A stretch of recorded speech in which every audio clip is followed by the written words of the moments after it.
We applaud the Venezuelan people for their participation in the July 28th presidential election. We've seen the announcement just a short while ago by the Venezuelan Electoral Commission.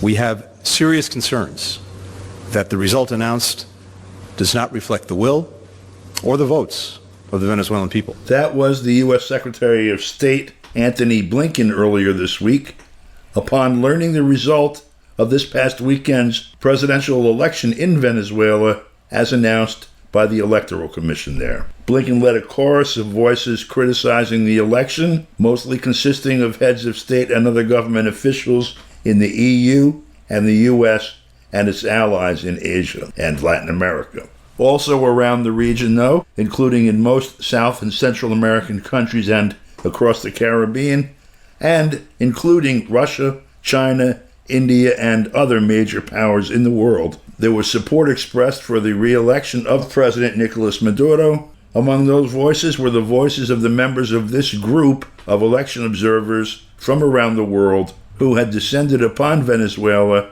and spread across the countryside and the cityscape to observe the election up close and personal. This group held a press conference on Monday, and among its members are KPFK's own Polina Vasilyev and sister station WBAI's William Camarcado. We thank them both for the sound they are about to hear. My name is William Camarcado. I'm a member of the Alliance for Global Justice and Venezuela Solidarity Network. We are here in Caracas, Venezuela, with a delegation organized by the Alliance for Global Justice in a moment that's extremely critical, a presidential election, historical presidential election that right now is under attack by the right-wing group in Venezuela. We want basically to read a statement from our group in Spanish and English.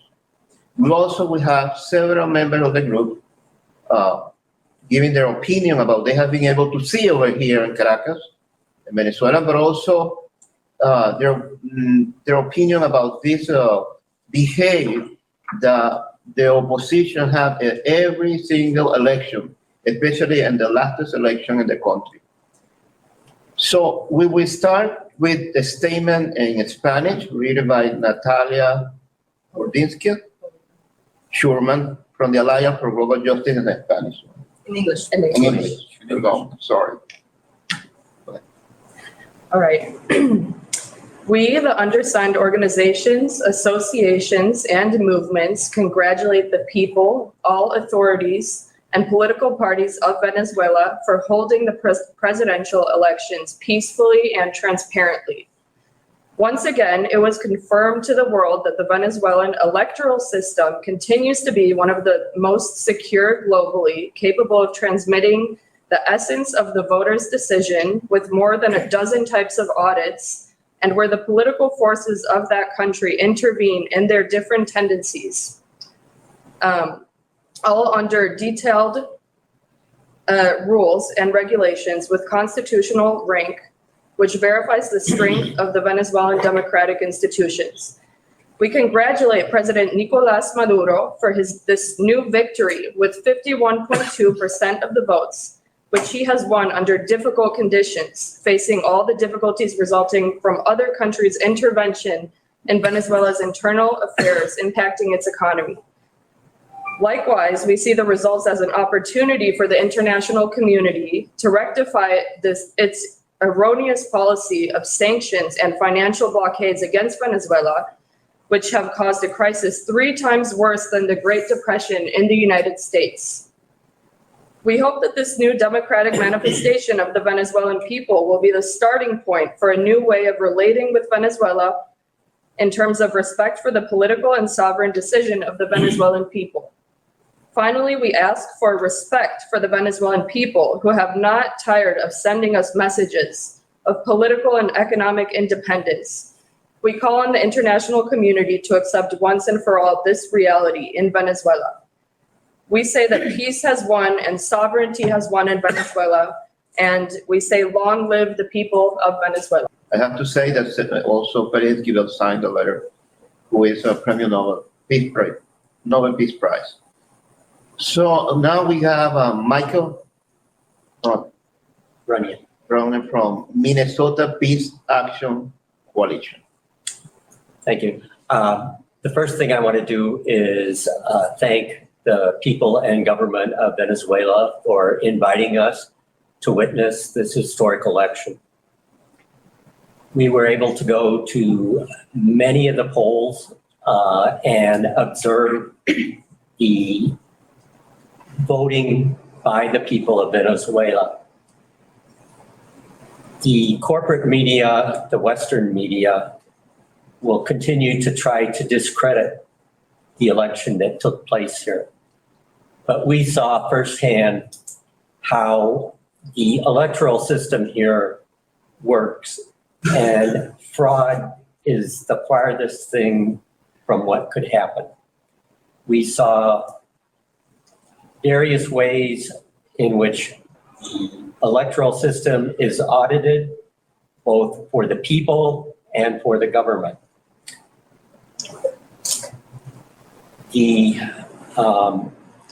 This was about something much more than a presidential election, though. This was about a choice between Western imperialism and the struggle of people for freedom. And in this case, the struggle for freedom won. The Western imperialism, which is led by the United States, and the struggle against that is what unites all people who want freedom, whether it be in Venezuela, in Cuba, in Nicaragua, or in Palestine. Thank you. Now is Jill Clark. She is from Nicaragua Solidarity Coalition. I just want to mention that right now there is a number of protests in the street in Venezuela, in Caracas, and they are looking for a coup d'etat against a democratically elected president, Nicolás Maduro. So we are denouncing from here also the intent of a coup right now taking place against the Venezuelan government. Thank you, William. It has been an honor to witness this electoral process that the people of Venezuela have so meticulously developed and implemented, and which is something that has been repeated 30 times during the 25 years of the Bolivarian Revolution. My fellow delegates here and myself have been very moved to see the people of Venezuela coming out in the streets for campaign rallies. On Thursday, we saw the close of the campaign with hundreds of thousands of people in the street in what was really an atmosphere of joy and peace. And we also were very moved to see on Sunday the long lines with hundreds of people at the 6 or 7 polling places that we visited. We saw a process that took place in a very orderly fashion with a very friendly atmosphere. We were able, as Michael described, to see a very sound and secure electoral system, which has been lauded, we believe rightfully so, as one of the most transparent and tamper-proof electoral systems in the world. And we are dismayed. As William has said here, we are now witnessing an attempted coup. But it did not start today. It did not start last night. It started months ago. And as a resident and citizen of the United States, I am very ashamed to say that my government is leading that process, much to the chagrin of the people of the United States who would like to see the Venezuelan people allowed to live in peace. And it is very hypocritical that the Democratic Party that currently leads the administration in the White House in the United States, that has been so critical of Donald Trump's attempt to undermine democracy by questioning the results of the United States election in 2020, which does not by any means have the reputation or the security that the Venezuelan election system has. But the United States government, the Biden administration, is leading and chiming in on these efforts to doubt the integrity of the vote and the vote count in Venezuela. And we need to call this what it is. This is a psychological operation to confuse the Venezuelan people, destabilize the country, and create vulnerabilities so that the choice of the majority of the Venezuelan people will not be allowed to continue in office. Yeah. We want also, again, to denounce that we are living right now in Venezuela an intended coup against President Maduro. And we are inviting also the social movement in the United States to show the solidarity to the Venezuelan revolution at this critical moment. It is extremely important that people in the United States mobilize in solidarity with Venezuela and with its people. Now we have Richard Fox. He is executive director of Agenda Humana, and also immigration activity at the group. Attorney. Well, As Executive Director of Human Agenda in San Jose, California, which is really the heart of Silicon Valley, where we have 10,000 homeless in our county alone, I can say that we have witnessed a growing movement in Venezuela to deal with the inequality of global capitalism and to make sure that there are clean and verified elections in Venezuela. I have been an observer many times in Mexico, Honduras, and El Salvador, and the elections that I witnessed here at many polling booths and voting centers were very clean, fair, and verifiable, and they have been verified also.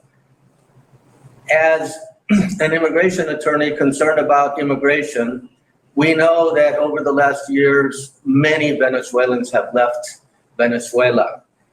In fact, President Maduro mentioned that there was a 130,000 inflation rate 5 years ago in 2019. However, I think we all need to understand that there's been a transformation in the economy of Venezuela, and that's why the majority of Venezuelans voted for Maduro.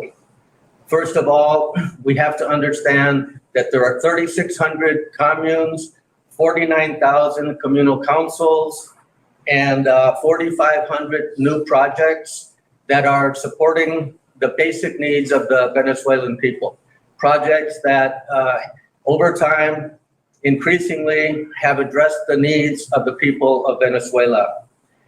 The foreign investment to Venezuela has increased, and in the last 6 months, $24 billion has been attracted to Venezuela. For the first time, Venezuela has 100% food sovereignty. They are not importing food from other countries. With this transformation, I think we can see why there are more Venezuelans returning to Venezuela than Venezuelans leaving Venezuela. For every 300 Venezuelans that are entering the United States, entering Venezuela, only 200 are leaving right now. So immigration has reversed itself, the economy has reversed itself, and the political system is a clean, verifiable system. We need to support these results because they are verified, and I'm sure that as time will show, this election was the cleanest that could possibly exist in the world. Thank you. the last word of the group, of this delegation from the United States is to our friends in the United States, please show your solidarity with the Venezuelan revolution. It's time. The situation is critical right now in Venezuela. there is an intent of coup d'etat against President Maduro. Let's organize and let's show solidarity. Thank you. For KPFK, I'm Don DeBar.